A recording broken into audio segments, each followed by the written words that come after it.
Hello everyone, this is Mike from Lumion, and today I'm going to show you how to create architectural renders with Lumion in just 15 minutes. Let's get started. In this video, I'll show you how to quickly add context to your design by using OpenStreetMap and the new photo matching tool, which helps you place your model in a real-world environment. This is super useful when clients want to imagine the project in the actual location. For our scene, we'll be using the house included in one of the new templates. Double-click this icon to open up the imported models library. Now you can see all of the models that were imported in this scene, and they are ready for you to use.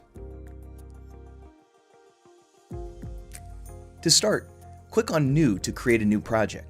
Now, let's select a template. For this video, I'll use the plain template.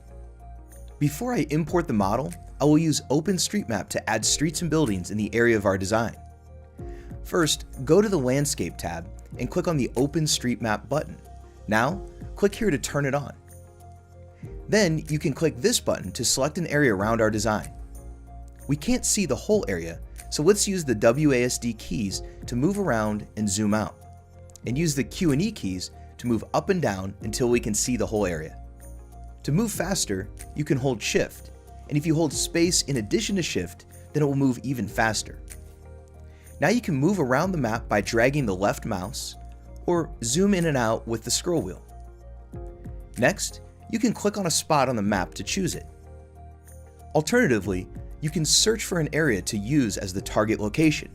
I will use this location in the Netherlands.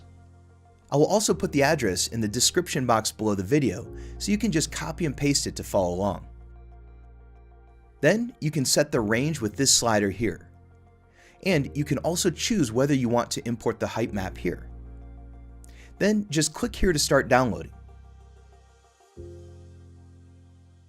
You can see that the model now has these buildings and streets obtained from the OpenStreetMap database, which is an open source project where people can add their own content.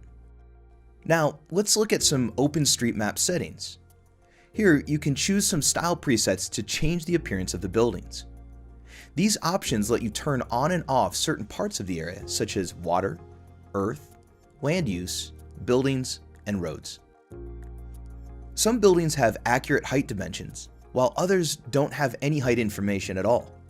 In that case, you can use this slider to adjust the height of the buildings that did not have a height specified for them. And you can also randomize the building's height with this slider.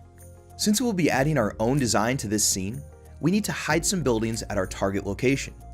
To do that, click on the eye icon. Now, click on the building that you want to hide, and then click on OK, and our building has disappeared. To quickly move to this position, you can double-click the right mouse button. Now we can go to the Objects tab. Then go to the Imported Models library and place our buildings here. When placing the model, you can hold down the R key to rotate.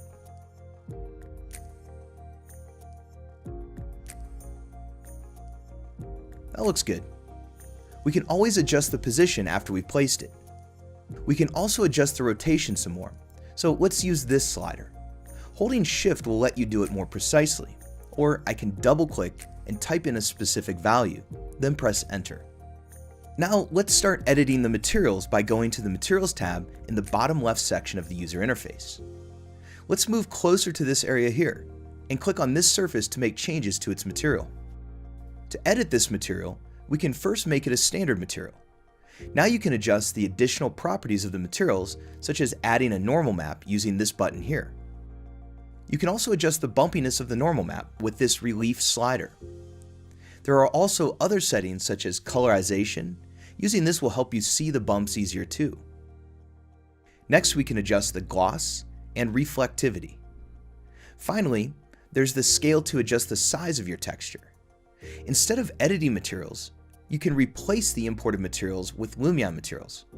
Now, just repeat this process for any material that you want to edit.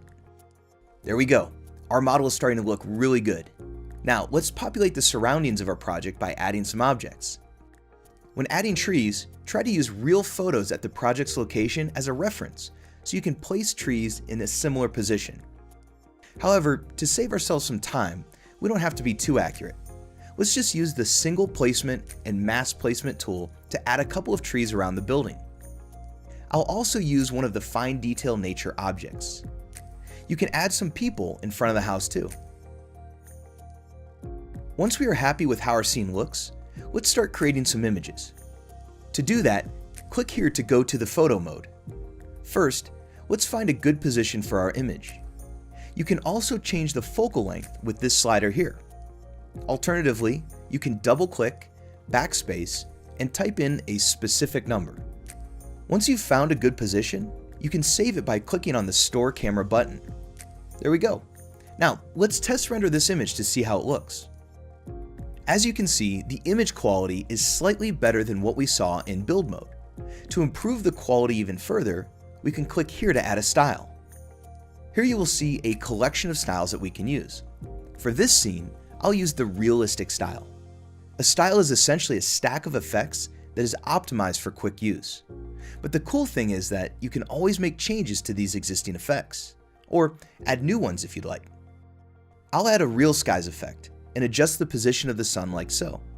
We can also change the background image here. You may have noticed Lumion will render our photo whenever we click on the preview window. This is possible because of a new feature in Lumion 10 called High Quality Preview. You can turn it on and off by going to the settings and click on this icon here. I like this new feature a lot, so I will leave it on. Now, let's render this scene again and compare it to our previous render. As you can see, with some quick work, our render is already so much better. I'll zoom out and create another view where I can see more of the OpenStreetMap environment. When creating a new view, instead of adding effects from scratch, you can go back to the previous view and click this menu, Edit, and copy the effects. Then go to the new view and paste it. That's a super quick way to transfer effects. In Lumion 10, there's another way to create context around your design, which is to use the new photo matching feature. To do that, let's create another image. Now we can click on the FX button to add an effect. In the camera category, click on photo matching to add it to the effects stack. Now we can click on the pencil icon to start editing this effect. First, you'll see an example is already loaded. If you click here on the Load Example option, you can see that Lumion included several other examples that we can try and learn from, as well as tutorials down here. Each of these examples are optimized to show you how to use the photo matching tool in different scenarios. If you're planning to create an aerial render, then try the From Above 1 and 2 examples. The inner corner examples are good for interior, while the outer corner examples are good for exterior. But in this case, we will be using a custom photo, so I can click here. Now we can load in the photo that we want to use. You can go to the link in the description box to download this photo and follow along. Now that we've loaded the photo, let's take a look at these objects. Here you can see a cube, which is meant to be used as a reference so we can get a sense of how our model will look compared to the photo. And here you can see 4 different lines, 2 for the x-axis and 2 for the z-axis. You can drag each point of these lines to align it to the perspective lines in your photo. I will use this building here as a reference to align my x and z axes. When adjusting these points, you can hold Shift to precisely set the position. Alternatively, you can pull the lines out a lot longer. This will give you even more control over the angle of the perspective lines.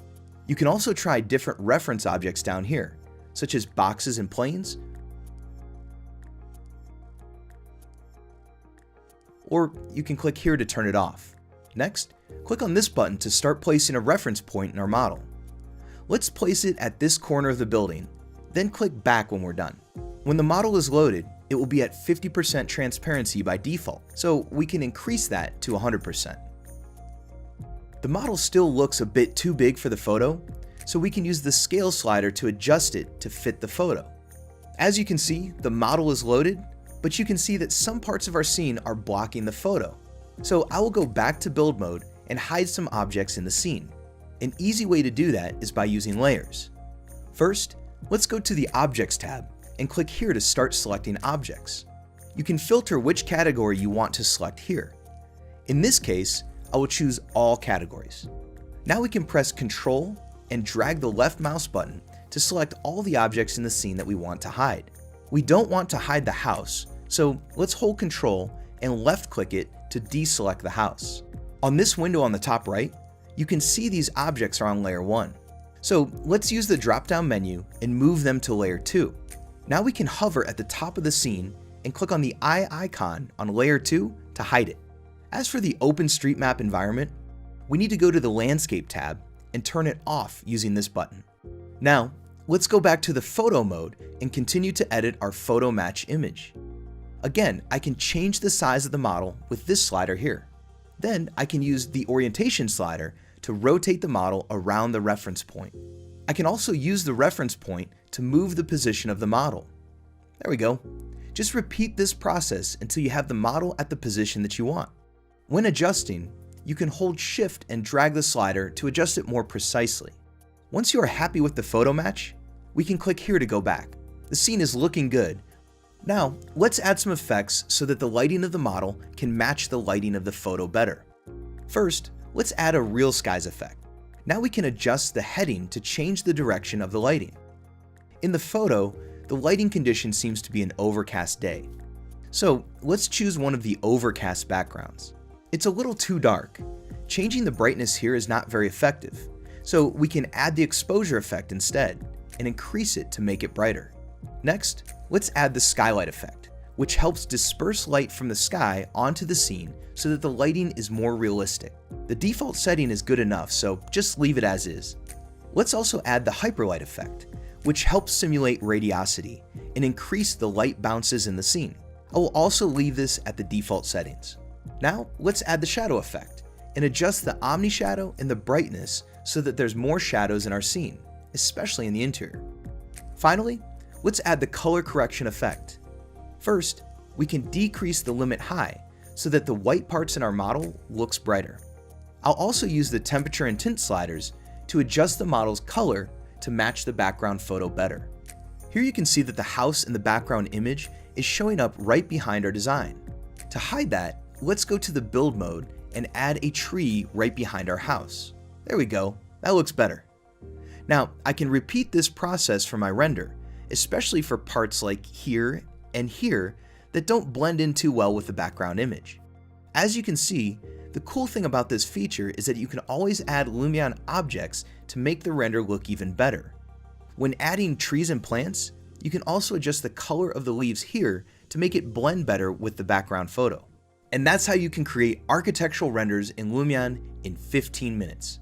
With the help of the OpenStreetMap and the new photo matching tools, we can easily create context surrounding our design to help clients imagine the project in the real-world location. In the example scene, there are some example images of photo matching that you can learn from. Even though there are some limitations to the new photo matching feature, if you use the outputs and do some more compositing in post-production software like Photoshop, the final result can look amazing. Anyway, if you like this video, then check out the other 2 videos in this series. In one of them, I cover a new 5-step system to render super fast, and in the other, I cover a more in-depth workflow to show you what can be done when you have more time for rendering. Be sure to leave a like if you enjoyed the video, and comment below and let me know what you think of Lumion 10, and I'll see you guys in the next tutorial.